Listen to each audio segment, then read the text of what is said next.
You know, when people look at me today, standing in front of this big hotel with my name on it, they think I was born lucky. They see the shining lobby, the chandeliers, the staff lined up in uniforms, and they figure, Robert Miller must have had it easy. But let me tell you the truth. It was anything but easy. I was born in a small town in Ohio. 1959. My father worked at a factory and my mother cleaned houses.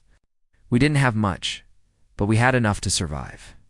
By the time I was a teenager, I already knew life wasn't going to hand me anything for free. I was never the smartest kid in school, never the most talented.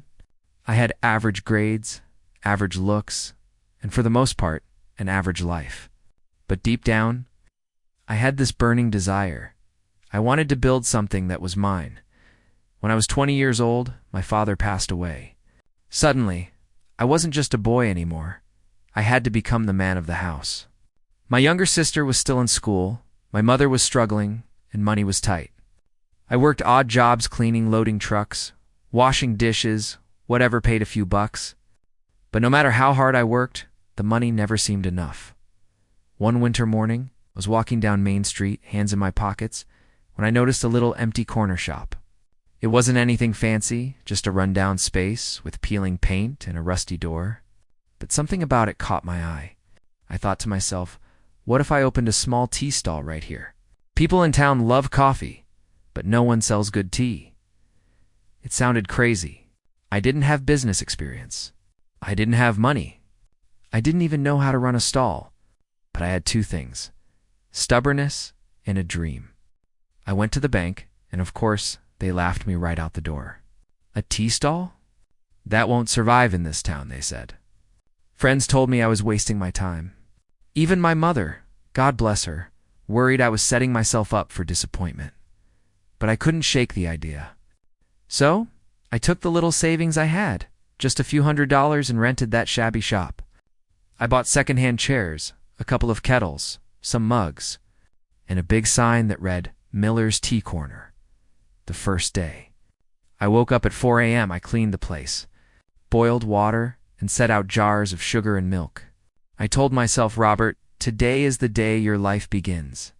And then I waited, and waited, and waited. Hours went by, and not a single customer walked in. Finally, an old man passing by stopped and asked, "What's this place?" I told him, "Sir, this is Miller's Tea Corner." "Best tea in town?" He chuckled, sat down, and ordered a cup. That first sip he took, man, I'll never forget it. He smiled, nodded, and said, "Son, you've got something good here." He paid 50 cents, left a little tip, and walked away. That was my very first customer. But let me be honest with youth, the early days were rough. Some days I made just a few dollars. Some days nothing at all. I remember nights when I cried myself to sleep, wondering if I had made the biggest mistake of my life. There were times when I thought about closing the shop, getting a regular job, and giving up on this dream. Then something happened. Word started to spread. People said, "There's this young guy, Robert, who makes tea like no one else." A couple of college kids became regulars. Then the factory workers started dropping by after their shifts. Soon the mornings were busy, and I was running around pouring tea, wiping tables, and greeting everyone with the biggest smile I could manage. I wasn't just selling tea, was selling an experience. I knew most of my customers by name. I listened to their stories, their troubles, their dreams.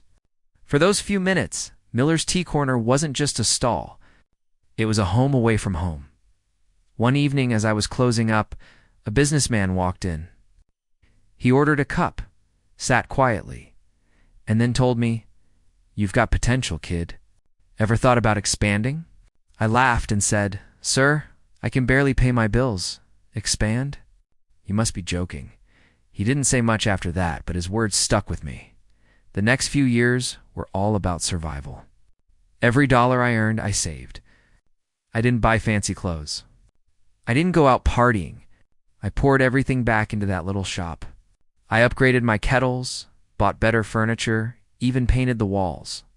Slowly but surely, Miller's Tea Corner became the place to be in our town.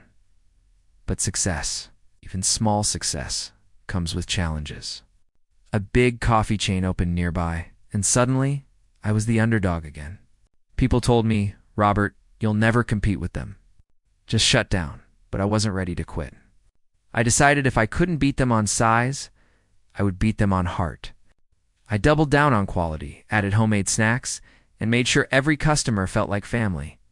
And you know what? People noticed. They said, "Why should we spend more money at some big chain when we can have Robert's tea in his company?" My little corner stall stood its ground against giants. Looking back now, I realize those early years shaped everything.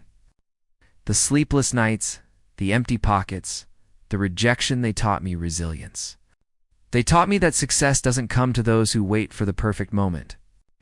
Success comes to those who show up every single day, no matter how hard it gets. I didn't know it back then, but Miller's Tea Corner was the first step on a journey that would change my life forever. That tiny stall with its cracked walls and mismatched chairs was where the seeds of an empire were planted. And that, my friend, was just the beginning. Asterisk, when I look back at that little tea stall today, it feels almost unreal. Who would have thought that a guy barely surviving, scraping coins together to pay rent, would one day run a hotel empire? But that's the thing about life. You never really know where the road will take you if you keep walking. By the late 1980s, Miller's Tea Corner had become more than just a stall. People came not just for tea, but for the warmth, the laughter, the feeling of belonging. My stall became a kind of community hub. Folks would stop by before work, after church on Sundays, and even late at night. And with every passing year, I kept saving, kept dreaming, kept imagining something bigger. One evening, I was cleaning up when a customer, a middle-aged lawyer, pulled me aside and said, "Robert, you've got something here. Ever thought about opening a diner? Somewhere people can sit, have tea, coffee, food, the whole deal?" At first I laughed. A diner, me? I could barely handle my stall. But that idea wouldn't leave me alone. For weeks I kept thinking, what if I did it? What if I turned this little corner into something bigger? I worked like a man possessed. I saved every dollar, worked extra hours, even picked up night shifts loading trucks just to stack up some money. Finally, in 1991, I took a leap. I rented a small building down the street and opened Miller's Diner. That was a turning point in my life. The diner wasn't just about tea anymore. We served pancakes, burgers, fries, you name it. And once again, people told me I was crazy. "You don't know the restaurant business, Robert? You'll fail."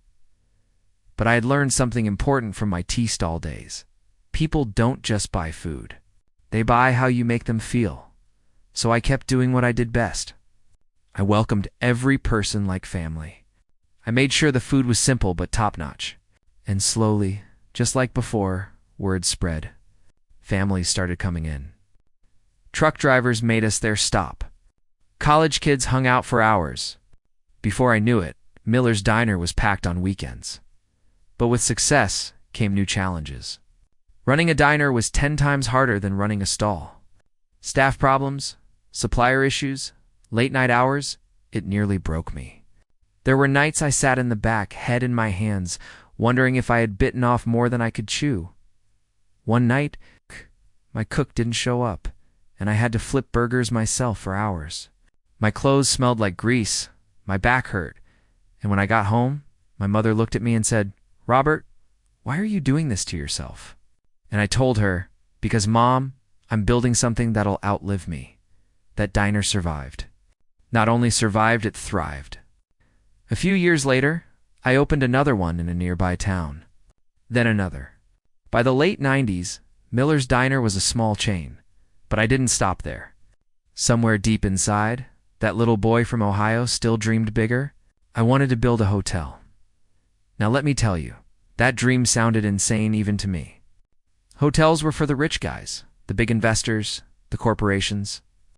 Not for a tea seller turned diner owner. But the thought wouldn't let me sleep. I wanted people to not just eat at my place, but stay, rest, and feel at home.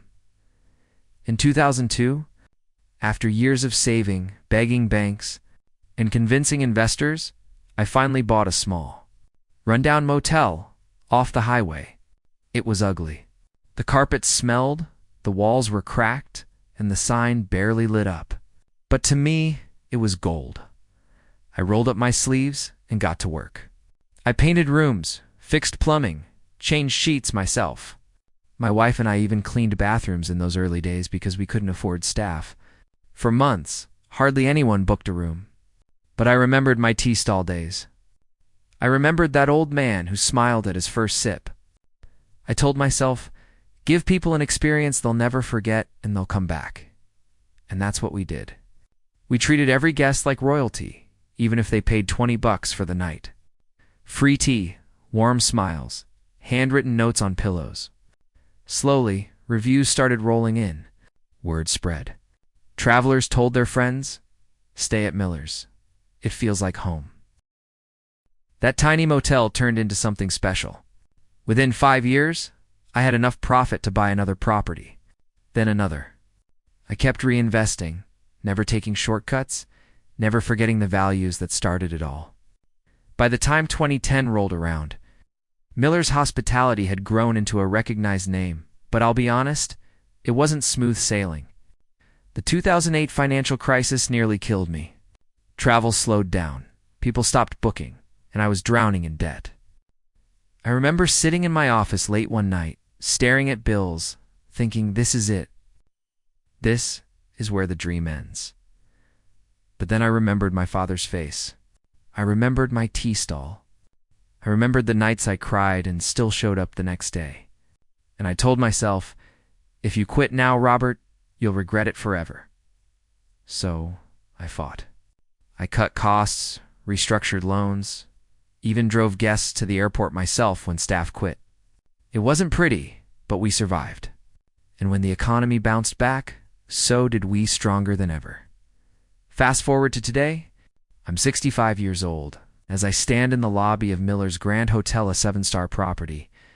Overlooking the city skyline, I can't help but smile. This place, with its glass elevators and golden lights, all started with a rusty kettle and a cracked mug of tea. People often ask me, Robert, what's your secret? And I tell them it's not really a secret. It's simple. Never give up, no matter how small you start. Treat people like they matter. And when the world tells you it's impossible, that's when you know you're on the right track. So here I am, an old man with wrinkles on his face, but fire still in his heart.